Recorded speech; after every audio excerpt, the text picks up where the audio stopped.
ఈ విషయం ప్రతి ఒక్కరు కూడా ఇప్పుడు ఆచరించవచ్చు. వీడియో చూస్తున్న వాళ్ళు ఇప్పుడు ఇంకా 41 రోజు మనకు కుంభమేళ స్నానాలు చేయడానికి అవకాశం ఉన్నది. 41 రోజు ఆ దివ్యమైనటువంటి శక్తి ఇప్పుడు మనకు కుంభమేళ మూలంగా మనకు అందుతుంది.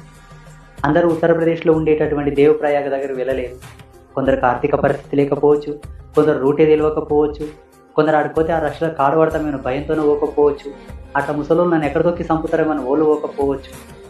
సమీపంలో ఉభయ తెలుగు రాష్ట్రాల్లో మనకు గోదావరి నది ఉన్నది, కృష్ణా నది ఉన్నది, తుంగభద్ర నది ఉన్నది, భీమా నది ఉన్నది, కావేరీ నది కూడా సమీపంలో ప్రవహిస్తుంది. మనకు ఈ నదుల చెంతకు వెళ్ళి దర్భలు చేత పట్టుకొని చక్కగా స్నానం చేయండి. కుంభమేళలో మీరు స్నానం చేసిన పుణ్యమే వస్తుంది. కించిత్ అయినా అనుమానం లేదు, కించిత్ అయినా వెంట్రుక ప్రమాణం అంతా. నేను చాలా వీడియోలో చెప్తుంటాను, సనాతన ధర్మం కఠినమైన పరీక్షలు పెడుతుంది, కఠినమైన నియమాలు చెప్తుంది, మళ్ళీ ఆల్టర్నేటివ్ ఒక ఆప్షన్ కూడా మనకి ఇస్తుంది చేతగాని వాళ్ళ కొరకు. ఇది అందుకే ప్రతిరూపం అనమాట.